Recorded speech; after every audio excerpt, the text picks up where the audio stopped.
Okay guys, இந்த course படித்தா உங்களுக்கு என்ன பெனிஃபிட் அப்படின்றத பற்றி ஒரு சின்ன ஓவர்வியூ பார்ப்போம். வேர்ல்டில் உள்ள மோஸ்ட்லி எல்லா கம்பெனியுமே டெக்னாலஜிஸ் யூஸ் பண்ணுவாங்க. ஸோ அவங்க எல்லாருமே கிட்டத்தட்ட பக் பவுண்டி ப்ரோக்ராம்ஸ் ரன் பண்ணுவாங்க. ஸோ உங்களுக்கு தெரிஞ்ச பாப்புலரான திங்ஸ் பற்றி நான் சொல்கிறேன். நிறைய பேர் பிளே ஸ்டேஷன் கேள்விப்பட்டிருப்பீங்க, லேண்ட்லைனாலும் அட்லீஸ்ட் கேள்வியாச்சும் பட்டிருப்பீங்கன்னு நினைக்கிறேன். ஸோ இது கொஞ்சமாச்சும் எல்லாருக்கும் தெரியும். அப்படி இல்லைன்னா ஜியோமி கேள்விப்பட்டிருப்பீங்க, எம்ஐ ஃபோனு, எம்ஐ டிவி, இந்த மாதிரி எக்கச்சக்க ப்ராடக்ட்ஸ் இவங்க யூஸ் பண்ணுறாங்க. அதுவும் இல்லாட்டினா அமேசான் கேள்விப்பட்டிருப்பீங்க. ஸோ அமேசான் வந்து நம்ம என்னெல்லாம் பண்ணலாம், ஷாப்பிங் பண்ணலாம், ரொம்பவே பாப்புலரானது. அதே மாதிரி ஃபேஸ்புக் கம்பெனி தெரியாதவங்க இருக்கவே முடியாது மோஸ்ட்லி. ஸோ இந்த மாதிரி நிறையா ப்ரோக்ராம்ஸ் இருக்குது.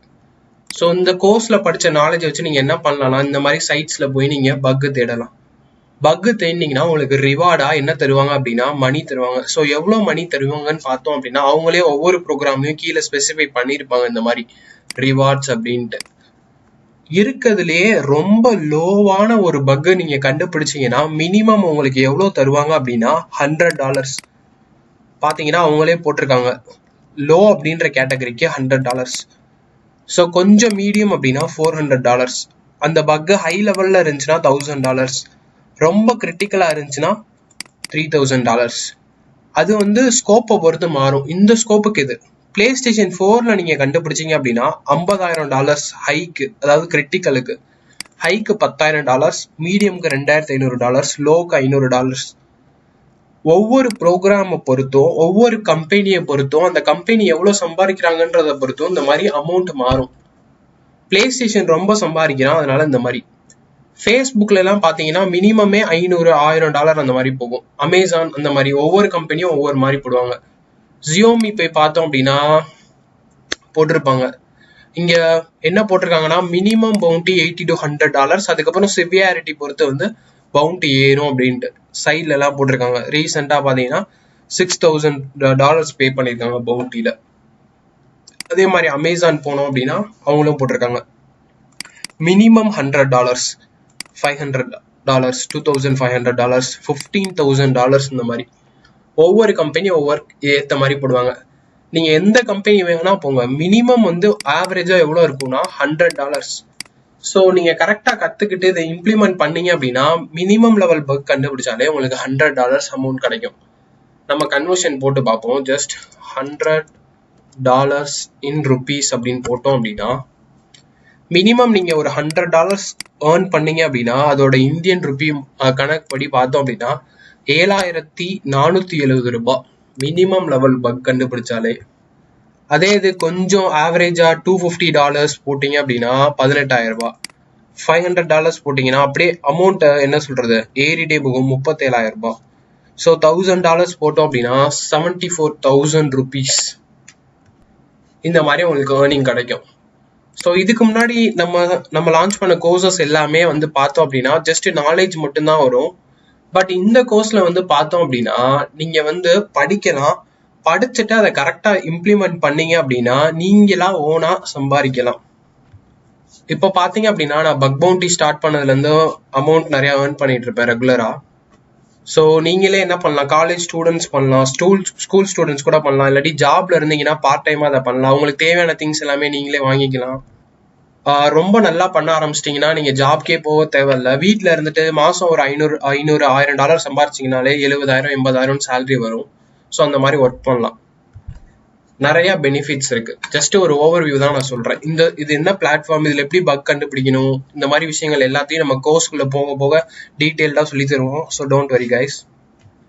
ஜஸ்ட் கோர்ஸ்குள்ள போறதுக்கு முன்னாடி அதோட அவுட்கம் என்ன அப்படின்றத நான் சொல்றேன். அண்ட் இன்னொரு விஷயத்த நான் ஸ்பெசிஃபிக்காக சொல்லணும். நிறைய பேர் என்ன நினைப்பாங்க அப்படின்னா இன்னைக்கு கோர்ஸ் படிச்சிருவாங்க, அதுக்கு அடுத்த நாளே எனக்கு டாலர் வரணும் அப்படின்னு எதிர்பார்ப்பாங்க. அது கண்டிப்பா நடக்காது. யாரா இருந்தாலும் சரி, அவங்க எவ்வளோ ஹார்ட் ஒர்க் பண்ணி படிச்சாலும் சரி, ஒரு நாள்ல எதுவுமே நடக்காது. ஸோ மினிமம் 1 month நீங்க வந்து கரெக்டா படிச்சு ப்ராக்டிஸ் பண்ணணும். அதுக்கப்புறம் தான் நீங்க ஏர்ன் பண்ண முடியும். அதையும் ஞாபகம் வச்சுக்கோங்க. ஏன்னா நான் காலையில கோர்ஸ் படிக்கிறேன், எனக்கு ஈவினிங் $1000 வேணும், அடுத்த நாளே $1000 வேணும் அப்படின்னா அப்படிலாம் யாராலையும் சம்பாதிக்க முடியாது. ஜஸ்ட் ஞாபகம் வச்சுக்கோங்க. பட் கண்டிப்பா படிச்சு ஹார்ட் ஒர்க் பண்ணீங்க அப்படின்னா ஒரு 1 monthல நீங்க என்ன பண்ண ஆரம்பிக்கலாம் அப்படின்னா ஏர்ன் பண்ண ஆரம்பிச்சிடலாம். இன்கேஸ் லக் இருந்துச்சு அப்படின்னா நீங்க மொதல் 1 வீக்லயே நீங்க ஏர்ன் பண்ணலாம்.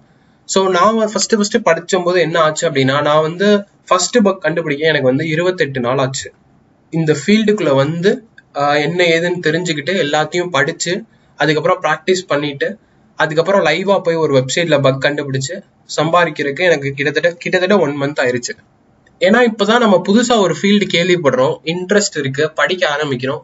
படிச்சது மட்டும் இல்லாம ரெகுலரா ப்ராக்டிஸ் பண்ணிட்டே இருக்கணும். ப்ராக்டிஸ் பண்ணதுக்கு அப்புறம் லைவான சைட்ஸ்ல எல்லாம் போய் டெஸ்ட் பண்ணணும். டெஸ்ட் பண்ணிட்டு அதுக்கப்புறம் தான் ஏர்ன் பண்ண முடியும். ஸோ ஜஸ்ட் நான் ப்ராக்டிக்கலா பேசுறேன். 1 மந்த் நீங்க வெயிட் பண்ணணும். அதுவும் சும்மா வெயிட் பண்ணக்கூடாது, ப்ராக்டிஸ் பண்ணி பார்த்துட்டே இருக்கணும். இருந்தா உங்களாலையும் ஏர்ன் பண்ண முடியும். அப்படி எனக்கு மணி இன்ட்ரெஸ்டடா இல்லை அப்படின்னா நீங்க என்ன பண்ணலாம்னா, ஜஸ்ட் இந்த மாதிரி ஃபீல்ட்ல நாலேஜ் நிறைய டெவலப் பண்ணிக்கிட்டீங்க அப்படின்னா பெனட்ரேஷன் டெஸ்டர் இல்லாட்டி செக்யூரிட்டி ஃபீல்டுன்னே சொல்லி சைபர் செக்யூரிட்டி அந்த டொமைன்ல நீங்க என்ன பண்ணலாம் அப்படின்னா ஜாப்ஸ் அப்ளை பண்ணலாம். ஜஸ்ட் நாலேஜ் கத்துக்கிட்டீங்க அப்படின்னா அந்த மாதிரி கேட்டகரிக்கும் இது யூஸ் ஆகும்.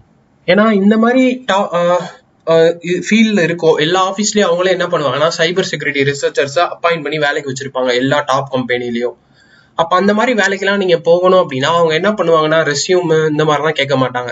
அவங்களே என்ன பண்ணுவாங்கன்னா ஒரு சைட்ல வேணும்னே ஒரு பக்கை வச்சுட்டு இதுல இருக்க பக்கை கண்டுபிடிச்சு காட்டு அப்படின்னு சொல்லி லைவா சொல்லுவாங்க. அப்ப நீங்க லைவா கண்டுபிடிச்சு காமிச்சாதான் உங்களுக்கு நாலேஜ் இருக்கா இல்லையான்னு செக் பண்ணி உங்களை வேலைக்கு எடுப்பாங்க. ஸோ அப்போ மெயினா என்ன இருக்கணும், உங்ககிட்ட நாலேஜ் இருக்கணும். இந்த மாதிரி நிறைய பர்பஸ்க்கு இந்த கோர்ஸ் யூஸ்ஃபுல்லா இருக்கும். அண்ட் மற்ற கோர்சஸ்க்கும் நம்ம கோர்ஸ்க்கும் என்ன வித்தியாசம் அப்படின்னா மோஸ்ட்லி 99% எங்கேயுமே தமிழ்ல இல்லை. ஸோ நாங்க பியூரா தமிழ்ல ரெடி பண்ணி தரோம். அண்ட் எல்லா இடத்துலயுமே ஃப்ரம் த ஸ்கிராச்ல இருந்து சொல்லி தரல, எடுத்தோடனே கான்செப்ட்குள்ள போயிடுறாங்க. ஒரு பிகினரா புதுசா ஒருத்தவங்க ஃபீல்டுக்குள்ள வராங்க அப்படின்னா அவங்களுக்கு ஏத்த மாதிரி சொல்லி தரல. ஸோ நாங்க என்ன பண்றோம் அப்படின்னா எல்லாத்தையும் ஃப்ரம் த ஸ்கிராச்ல இருந்து சொல்லி தர போறோம். இப்பதான் உங்ககிட்ட வெறும் கம்ப்யூட்டர் மட்டும் இருக்கு, நீங்க எப்படி இந்த ஃபீல்டுக்குள்ள வரலாம் அப்படின்ற மாதிரி நாங்க சொல்லி தர போறோம். அதனால கண்டிப்பா எல்லாருக்குமே ஹெல்ப்ஃபுல்லா இருக்கும்னு நினைக்கிறோம்.